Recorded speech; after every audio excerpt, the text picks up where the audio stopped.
Ready.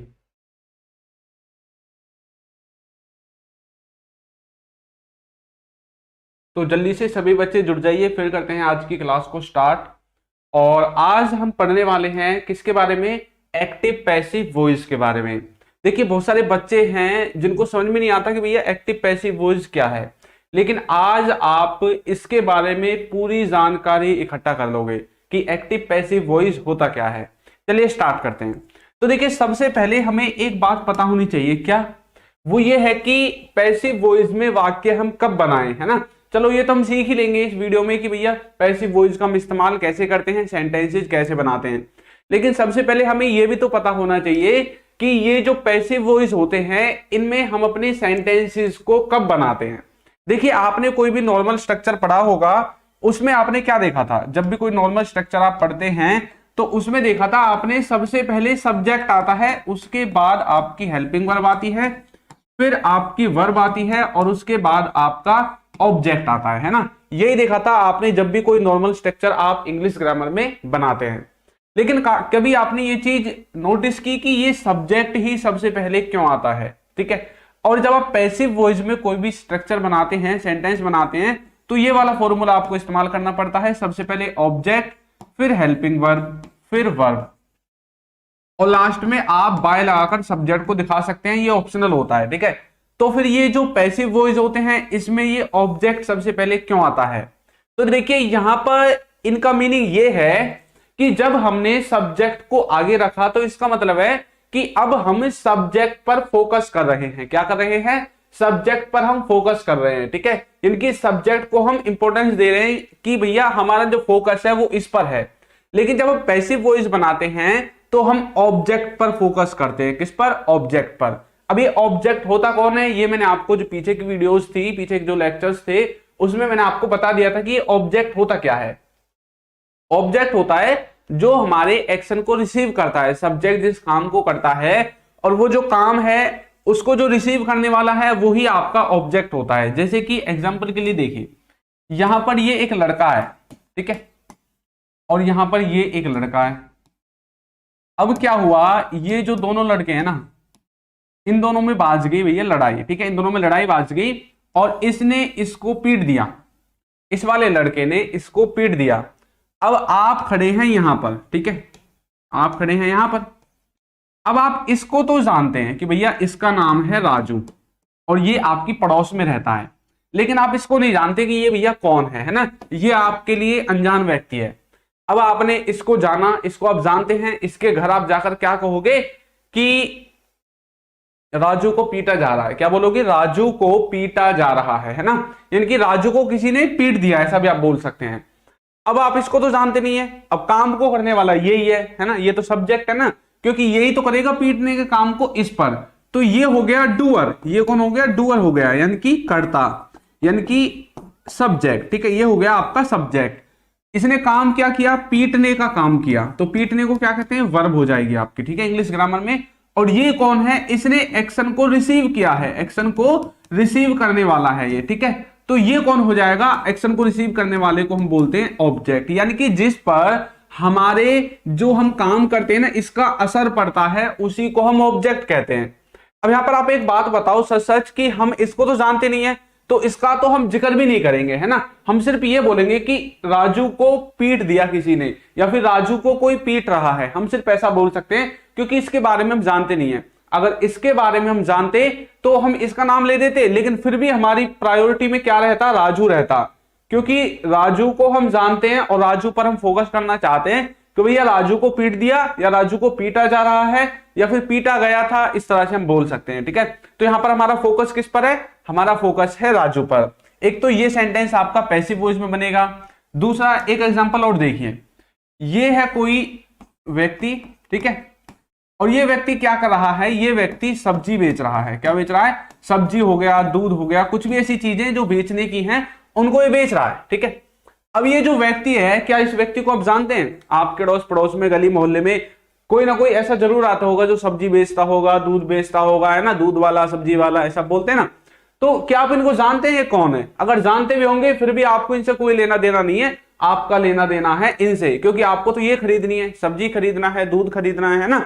तो आप क्या बोलते हैं, आप बोलते हैं मम्मी सब्जी बेची जा रही है, सब्जी बेची जा रही है ना, बेची जा रही है।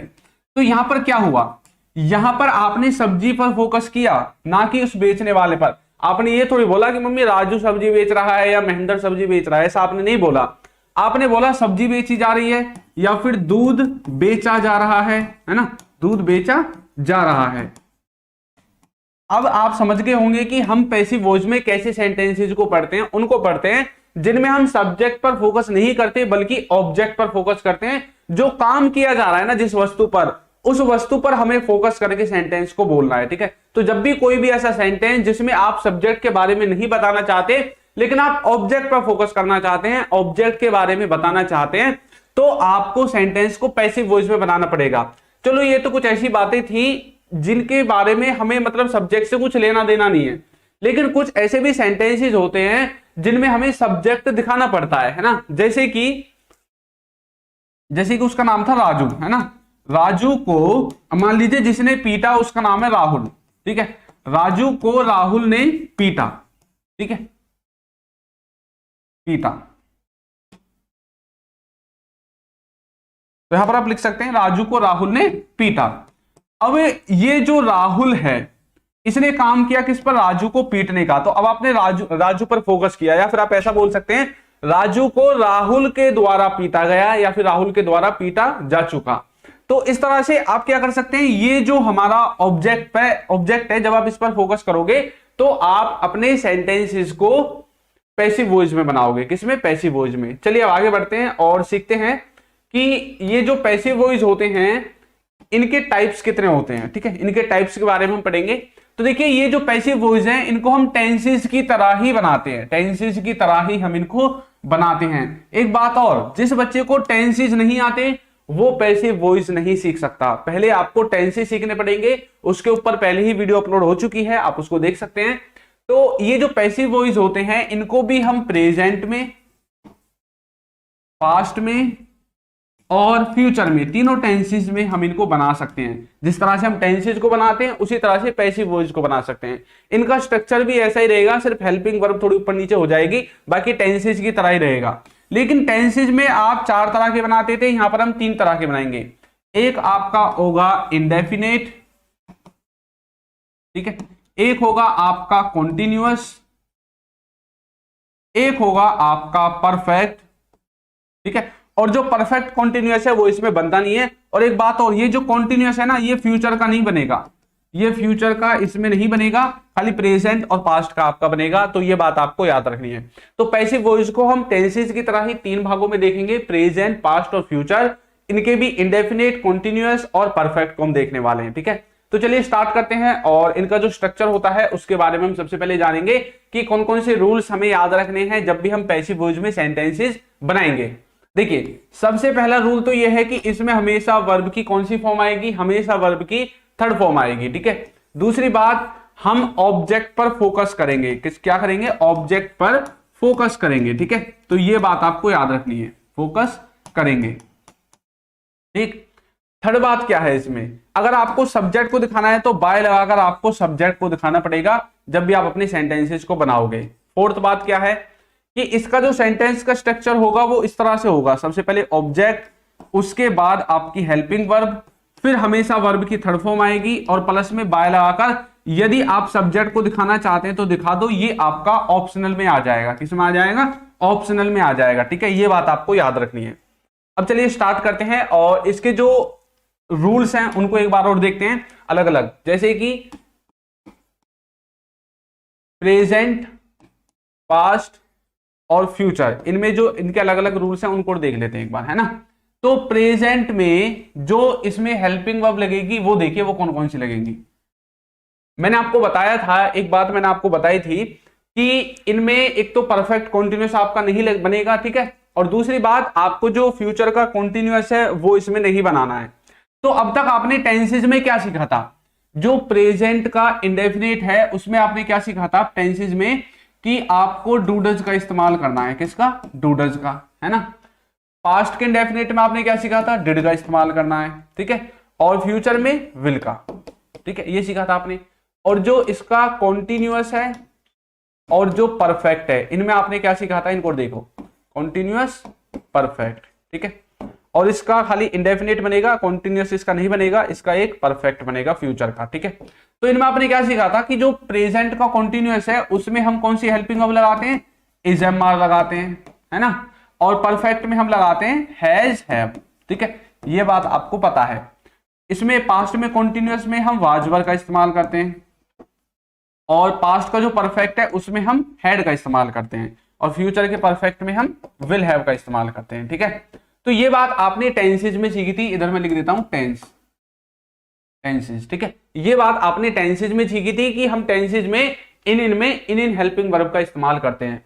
लेकिन जब बात आएगी पैसिव वॉइस की, किसकी, पैसिव वॉइस की, तो यहां पर थोड़ा सा ना ये स्ट्रक्चर उल्टा हो जाता है। वो कैसे होता है देखिए, अब आपको एक बात याद रखनी है, पैसिव वॉइस में जब भी आप सेंटेंसेस को बनाओगे, जो आपका इंडेफिनेट होगा, क्या होगा, इंडेफिनेट, ठीक है, जो इंडेफिनेट होगा उसमें हमेशा जो आपका कॉन्टिन्यूअस टेंस होता है ना, कॉन्टिन्यूअस टेंस, इसकी हेल्पिंग वर्ब लगती है। इंडेफिनेट में हमेशा कॉन्टिन्यूअस टेंस की हेल्पिंग वर्ब लगेगी। यानी कि मेरे कहने का मतलब यह है कि यदि हम पैसिव वॉइस में सेंटेंसेस बनाएंगे तो हमें क्या याद रखना है, जो हमारा इंडेफिनेट होगा उसमें ये जो कॉन्टिन्यूअस की हेल्पिंग वर्ब है ये लगेंगी, इज एम आर वाली, ठीक है। फिर आप सोच रहे होंगे कि सर अच्छा ये तो हमने लगा दिया, अब ये जो कॉन्टिन्यूअस है इसमें फिर हम कौन सी हेल्पिंग वर्ब लगाएं, क्योंकि इसकी तो हमने वहां पर इस्तेमाल कर दी। तो कॉन्टिन्यूअस में आपको कुछ नहीं करना, कॉन्टिन्यूअस की जो हेल्पिंग वर्ब है उनको लगाने के बाद आपको बीइंग लगा देना है। अब जो कॉन्टिन्यूअस होगा, ठीक है, इसमें आपको क्या करना है, इसमें आपको इज एम आर के बाद क्या लगा देना है, बीइंग लगा देना है, ठीक है, इज एम आर के बाद बीइंग। इसी तरह से पास्ट में जो पास्ट का इंडेफिनेट है उसमें वाज वर लगेगा, क्या लगेगा, वाज वर, और जो उसका कॉन्टिन्यूअस है उसमें वाज वर के बाद आपको क्या लगाना है, बीइंग लगाना है, क्या लगाना है, बीइंग लगाना है, ठीक है। इसी तरह से फ्यूचर में तो देखिए कॉन्टिन्यूअस बनेगा नहीं, तो प्रेजेंट और पास्ट में आप इस तरह से बनाओगे। बाकी जो परफेक्ट होगा उसमें सिर्फ आपको इन हेल्पिंग वर्ब के बाद एक वर्ड ऐड करना है, बिन, BEEN, ठीक है। तो यहां पर आ जाएगा हैज या फिर हैव के बाद क्या आ जाएगा, बिन आ जाएगा, BEEN, बिन, ठीक है। और इधर हैड के बाद बिन आ जाएगा, और इधर विल हैव के बाद बिन आपका आ जाएगा, विल हैव बिन, ठीक है। तो ये है इसकी हेल्पिंग वर्ब को इस्तेमाल करने का तरीका। अच्छा, अब यहां पर आप एक चीज याद रखना, वो क्या है कि जब आपने इंडेफिनिट को बनाया तो हेल्पिंग वर्ब इस्तेमाल की कॉन्टिन्यूअस टेंस की, किसकी, कॉन्टिन्यूअस टेंस की, ठीक है। लेकिन जब आपने कॉन्टिन्यूअस को बनाया तो आपने कॉन्टिन्यूअस की ही हेल्पिंग वर्ब इस्तेमाल की, लेकिन उनके साथ क्या लगा दिया, बीइंग लगा दिया, क्या ऐड कर दिया, बीइंग। तो जब भी आप is am are, was were, इनके साथ बीइंग देखो तो आपको समझ जाना है कि हमारा सेंटेंस पैसिव वॉइस का है, ठीक है। उसके बाद जब आपने परफेक्ट को बनाया तो आपने क्या किया, परफेक्ट को बनाते टाइम परफेक्ट की ही हेल्पिंग वर्ब इस्तेमाल की, लेकिन उसके साथ लगा दिया बिन, BEEN, बिन, ठीक है। तो इधर आपने परफेक्ट में कौन कौन से पढ़े हैं आज तक, हैज, हैव, है ना, हैड और विल हैव, यही तो पढ़े हैं आपने टेंसेज में, has, have present, had passed, और फ्यूचर में विल हैव। तो इनके बाद आपको बिन लगा देना है, क्या लगा देना है, बिन। तो जब भी आप has been, have been, had been, will have been देखो और उसके बाद बिन देखो तो आपको समझ जाना है कि ये जो सेंटेंस का स्ट्रक्चर है वो हमें पैसिव वॉइस में लेकर जाता है, ठीक है। और इसके बाद आपको वर्ब की थर्ड फॉर्म दिखेगी ही दिखेगी। उसके बाद जो ये कॉन्टिन्यूअस है इसमें हमने is am are, was were को पढ़ा था, जैसे कि वाज बीइंग, ठीक है, वर बीइंग, एम बीइंग, इस तरह से आपको सेंटेंसेस में हेल्पिंग वर्ब का इस्तेमाल करना है। बाकी जब हम आगे एग्जांपल्स देखेंगे तो आपको और अच्छे से समझ में आ जाएगा। बाकी आप इसको इस तरह से अभी समझ लो। बाकी इनकी जो पहचान है ना, जो इंडेफिनिट की पहचान है, कॉन्टिन्यूअस की पहचान है, परफेक्ट की पहचान है, वो सेम टू सेम ऐसी ही है जैसी आपने टेंसेस में पढ़ी है। कॉन्टिन्यूअस मतलब कोई काम चल रहा है प्रेजेंट में, कोई काम पास्ट में चल रहा था, कोई काम आने वाले समय में चल रहा होगा। परफेक्ट की भी वही पहचान है जो हमने टेंसेस में पढ़ी है, ठीक है। तो ये इसका छोटा सा एक स्ट्रक्चर है जो कि आपको याद रखना है। चलिए इंडेफिनिट से स्टार्ट करते हैं और इसमें हम सीखते हैं।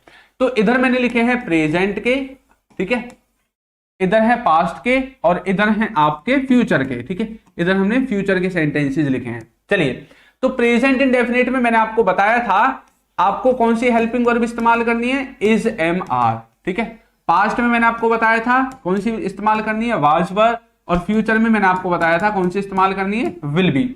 बाकी इनके बाद सब्जेक्ट आएगा और इनके बाद ना मतलब इनसे पहले सब्जेक्ट और हमेशा इनके बाद कौन सी फॉर्म आएगी, वर्ब की थर्ड फॉर्म आएगी, क्योंकि पैसिव वॉइस में हमेशा हम वर्ब की थर्ड फॉर्म का इस्तेमाल करते हैं। ठीक है, अब जिन बच्चों को टेंसेज आते हैं यहां से उनको समझना और अच्छे से स्टार्ट हो जाएगा।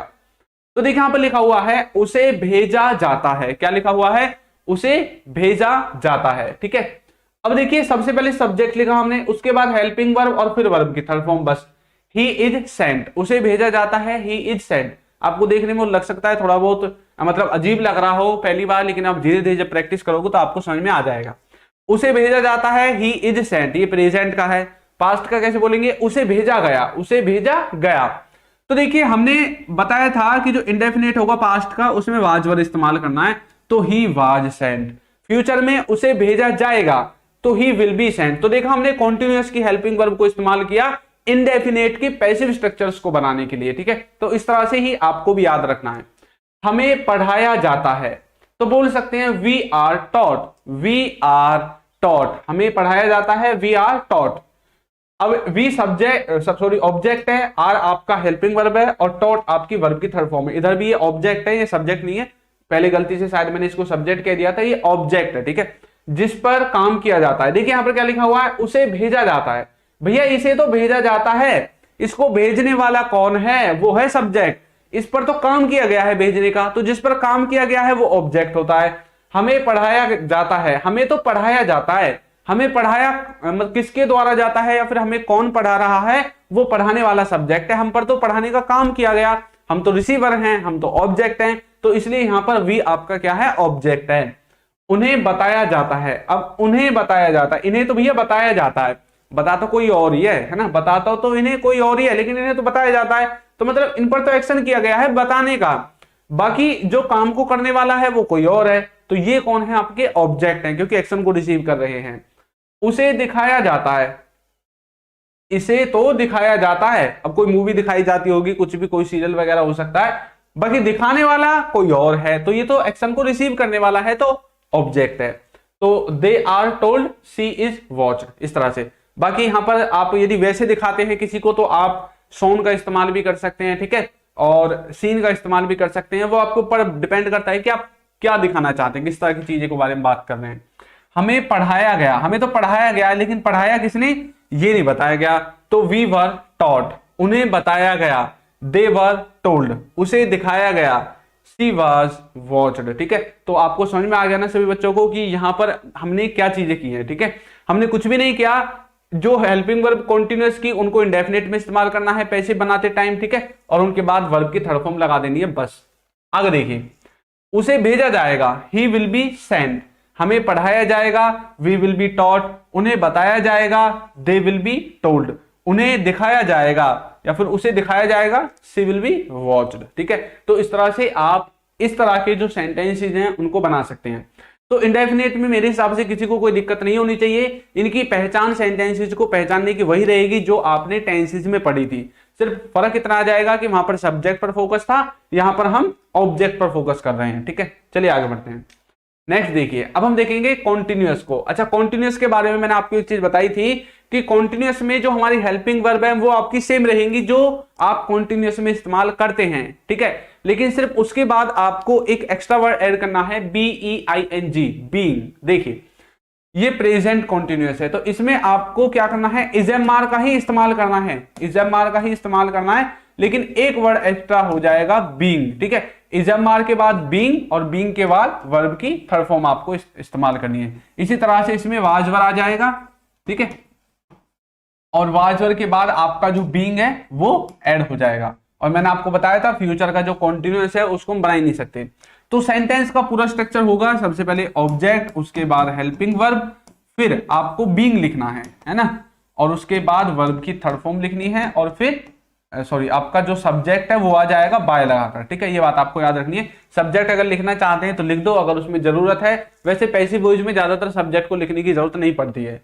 सेंटेंस देखिए, उसे भेजा जा रहा है, कोई काम किया जा रहा है प्रेजेंट में, कोई काम पास्ट में किया जा रहा था, ठीक है, ये बात आपको याद रखनी है। तो कोई काम प्रेजेंट में किया जा रहा है, लेकिन वो कर कौन रहा है इस पर हमने फोकस नहीं किया, हमने फोकस किया जिस पर किया जा रहा है। अब जैसे आपको कहीं कोई सामान पहुंचाना था, ठीक है, कोई सामान कहीं पर डिलीवर करना था, तो आप बोल रहे हैं कि उसे भेजा जा रहा है, ठीक है। वैसे तो मैंने यहाँ पर एक लड़के का नाम लिखा है कि भैया हाँ उस लड़के को भेजा जा रहा है आपके सामान को लेकर।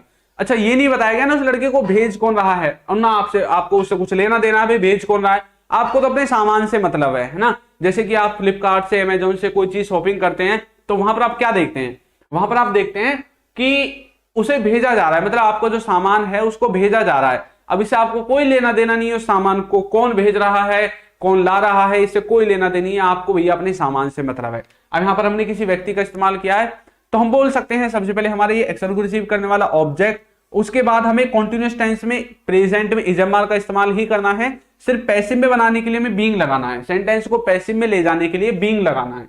उसके बाद हमें सेंड की थर्ड फॉर्म, भेजने को सेंड कहते हैं, और उसकी थर्ड फॉर्म सेंट का इस्तेमाल करना है। अच्छा, हमने बीइंग क्यों किया इस्तेमाल, आप इसको कैसे इस्तेमाल मतलब याद रखोगे। आपने टेंसेस जो थे, कॉन्टिन्यूअस टेंस जो था, उसमें क्या पढ़ा था कि उसमें जो वर्ब है उसमें आईएनजी लगेगी, है ना। तो आप इसको इस तरह से ले सकते हैं कि इजमार तो यहां गया और बी में हमने आईएनजी लगा दी, ठीक है, और लास्ट में पैसिव में बनाने के लिए हमने वर्ब की थर्ड फॉर्म का इस्तेमाल कर दिया। ये सिर्फ मैं आपको याद करने के लिए बता रहा हूं कि यहां पर भी देखिए आईएनजी है, इजमार के साथ आईएनजी है ना। यहां पर भी देखिए वाजवर के साथ आईएनजी है। उसे भेजा जा रहा था, he was being Saint, he was being Saint, उसे भेजा जा रहा था। हमें पढ़ाया जा रहा है, we are being taught, we are being taught, हमें पढ़ाया जा रहा था, we were being taught, we were being taught, ठीक है। तो इस तरह से आप ये जो सेंटेंसेस हैं इनको बना सकते हैं, ठीक है। तो मुझे आशा है कि आपको ये चीजें समझ में आ रही हैं कि कॉन्टिन्यूअस टेंस में हमें क्या करना है। कॉन्टिन्यूअस टेंस में हमें कुछ भी ऐसा अलग नहीं करना है, यहां पर सिर्फ क्या करना है, जो हमारी हेल्पिंग वर्ब है उनके बाद आपको क्या करना है, हेल्पिंग वर्ब के बाद आपको बीइंग लगा देना है। क्या लगा देना है, बीइंग लगा देना है। तो जैसे ही आप हेल्पिंग वर्ब के बाद बीइंग लगाओगे तो आपका जो सेंटेंस है वो बनकर रेडी हो जाएगा, ठीक है। तो प्रेजेंट पास्ट दोनों में एक तरह से होगा। जैसे हमें पढ़ाया जा रहा है, अच्छा हमें पढ़ाया किसके द्वारा जा रहा है ये नहीं बताया गया, सिर्फ ये बोल दिया भैया हमें पढ़ाया जा रहा है ना। अब पढ़ाने वाला कौन है, भाई टीचर ही होता है पढ़ाने वाला। तो देखिए ये जो पैसिव वॉइस है ना, इसमें कुछ ऐसी भी चीजें होती हैं जिनके बारे में सबको पता होता है पहले। जैसे कि इमारत बनाई जा रही है, जैसे आपका घर बनाया जाता है ना, कोई आपके अड़ोस पड़ोस में कोई बिल्डिंग बनाई जाती है, तो कैसे बोलते हैं, आप पूछते हो किसी से भाई यहाँ पर क्या हो रहा है, मतलब ये क्या जगह बिछ गई क्या है, आप बोलो, सामने वाले क्या बोलेगा, हाँ यहाँ पर बिल्डिंग बनाई जाएगी, या फिर यहाँ पर बिल्डिंग बनाई जा रही है ना, बिल्डिंग बनाई जा रही है, बिल्डिंग बनाई जाएगी। अच्छा, बिल्डिंग बनाता कौन है, मजदूर बनाते हैं, मिस्त्री बनाता है, ठेकेदार बनाता है, इंजीनियर बनाते हैं, है ना। तो मतलब कुछ चीजें ऐसी होती है जिनके बारे में पहले से सबको पता होता है। अब जैसे आप किसी से बोलते हैं इसका ना प्रमोशन हो गया, अब जब प्रमोशन हो गया तो ये प्रमोशन होता किसके द्वारा, आप बताओ। सबको पता है कंपनी में जो बॉस होता है वही प्रमोशन करता है, या फिर मैनेजर कर देगा, है ना, या फिर आपका जो हेड है वो आपका प्रमोशन करवा देगा। तो मतलब प्रमोशन सबको पता है कैसे होता है, ठीक है। तो आपको ये बात बताने की जरूरत नहीं कि उसका उसके बॉस के द्वारा प्रमोशन हो गया, नहीं, ये सब बातें सब लोग जानते हैं कि भैया प्रमोशन किसके द्वारा होता है। तो कुछ ऐसे वाक्य भी होते हैं जिनमें हमें सब्जेक्ट को बताने की जरूरत नहीं पड़ती। हमें पढ़ाया जा रहा है, we are being taught, we are being taught, ठीक है। तो वी आपका ऑब्जेक्ट है यहां पर, क्योंकि इस पर काम किया गया है। आर फिर बीइंग और फिर टॉट, हमें पढ़ाया जा रहा था, वी वर बीइंग टॉट। देखिए दोनों में कुछ भी डिफरेंस नहीं है, सिर्फ हेल्पिंग वर्ब का डिफरेंस है। सेंटेंसेस आपके सेम तरीके से बनेंगे। उन्हें बताया जा रहा है, they are being told, they are being told, उन्हें बताया जा रहा है, और उन्हें बताया जा रहा था, they were being told, they were being told, ठीक है, इस तरह से। उसे दिखाया जा रहा है, she is being watched, she is being watched. बाकी सी के स्थान पर आप जिसको भी बात करें उसको आप लिख सकते हैं, उसे दिखाया जा रहा था, सी वाज बीइंग वॉच्ड, ठीक है। तो इस तरह से आप प्रेजेंट में और पास्ट में दोनों तरह के सेंटेंसेस को बना सकते हैं। सिर्फ आपको कुछ भी नहीं करना, आपको थोड़ा सा स्ट्रक्चर याद होना चाहिए, जैसे हमने टेंसेस में याद किया था ऐसे ही आपको एक्टिव पैसिव वॉइस में याद करना है। बाकी आपको कोई प्रॉब्लम नहीं आएगी सेंटेंसेस को बनाने में, ठीक है। आगे देखिए, अब हम देखेंगे परफेक्ट के। अच्छा, परफेक्ट तो हम तीनों में बना सकते हैं, प्रेजेंट, पास्ट और फ्यूचर। अब परफेक्ट में मैंने आपको एक बात बताई थी, जो आपकी परफेक्ट में हेल्पिंग वर्ब होती है वो ही रहेगी, उसके बाद आपको सिर्फ बिन का इस्तेमाल करना है। जैसे पास्ट परफेक्ट में हैड था तो हैड के बाद बिन आ जाएगा, फ्यूचर परफेक्ट में विल हैव था तो विल हैव के बाद आपका बिन आ जाएगा, बाकी सब कुछ आपका सेम रहेगा। ठीक है, इधर आपका क्या था, हैज हैव था। ठीक है, हैज हैव था और हैज हैव के बाद आपको बिन लिख देना है। ये बात सिर्फ आपको याद रखनी है। जिनको टेंसेज आते, मैं बार बार बोल रहा हूं, जिनको टेंसेज आते उनको ये भी आ गए, जिनको टेंसेज नहीं आते कितना ही जोर लगा लो आपको ये समझ में नहीं आएंगे। और ये समझ में आ गए और इनके बाद आप टेंसेज को सीखने गए तो फिर आपको टेंसेज में गड़बड़ हो जाएगा। ठीक है, तो पहले आपको टेंसेज सीखना है, फिर आपको इनको सीखना है। चलिए आगे देखते हैं। अब जैसे उसे भेजा गया है, he has been sent, तो देखिए हैज हैव के बाद जब भी आपको बिन दिखे और उसके बाद वर्ब की थर्ड फॉर्म आपको दिखेगी तो समझ जाना कि ये क्या है, ये हमारा क्या है बताइए, ये हमारा पैसिव वॉइस का सेंटेंस है। उसे भेजा गया है और उसे भेजा गया था, he had been sent। एक बात आपको याद रखनी जो मैंने आपको बताई थी कि ये जो पास्ट परफेक्ट होता है इसमें कभी भी सेंटेंस अकेला नहीं आएगा, इसमें जो सेंटेंस आएगा उसके साथ एक सेंटेंस जुड़ कर आएगा। ये बात आपको याद रखनी है, लेकिन सिर्फ मैंने आपको यहाँ पर समझाने के लिए बता दिया है कि इस तरह से आपको देखने को मिलेंगे। ठीक है, उसके बाद देखिए हमें पढ़ाया गया है, वी हैव बीन टॉट, और हमें पढ़ाया गया था, वी हैड बीन टॉट। इधर उसे भेजा जा चुका होगा, आने वाले समय में उसे भेजा जा चुका होगा किसी व्यक्ति के द्वारा, तो बोल सकते हैं he will have been sent, हमें पढ़ाया जा चुका होगा, we will have been taught, we will have been taught. उन्हें बताया गया है, दे हैव बीन टोल्ड, उन्हें बताया गया था, दे हैड बीन टोल्ड, और उन्हें बताया जा चुका होगा, they will have been told. इस तरह से आप बना सकते हैं। ठीक है, उसे दिखाया गया है, सी हैज बीन वॉच्ड, उसे दिखाया गया था, सी हैड बीन वॉच्ड, उसे दिखाया जा चुका होगा, सी विल हैव बीन वॉच्ड। ठीक है, तो यहां पर कुछ भी ऐसी चीज नहीं है जो किसी को कोई कंफ्यूज करे। आपको सिर्फ ये बात याद रखनी है जब भी आप सेंटेंसेस बनाओगे कि इधर मैं लिखता हूं टेंस और इधर लिखता हूं पैसिव वॉइस। ठीक है, पैसिव वॉइस।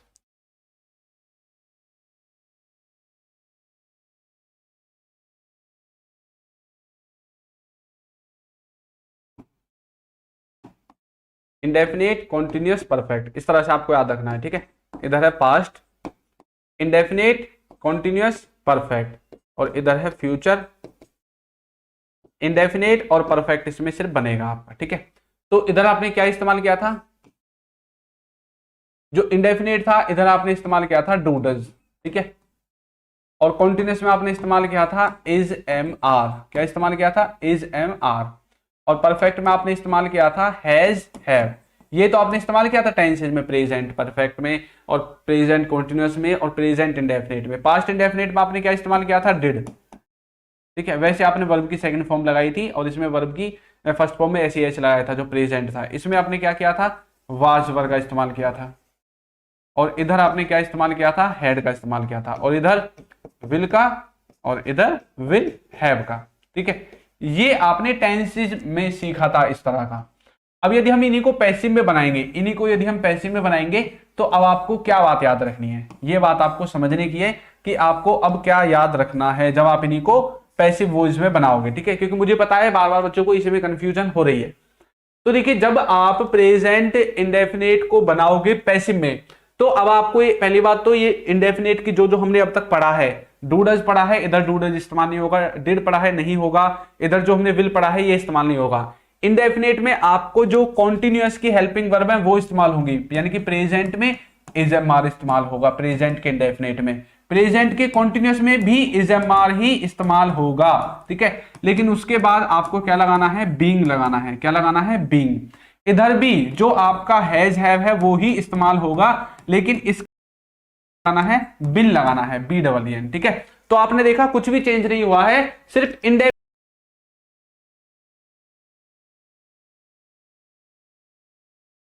का नहीं है पैसिव वॉइस को बनाने में। देखिए हमने बहुत जल्दी इनको खत्म कर दिया। क्यों खत्म कर दिया, क्योंकि जो हमने टेंसेज है ना उनको अच्छे से पढ़ लिया था। अब हमने टेंसेज को अच्छे से पढ़ लिया तो इनको समझने में हमें दिक्कत नहीं, सब्जेक्ट को लिखना है, वरना सब्जेक्ट को लिखने की जरूरत है कि हमारे दो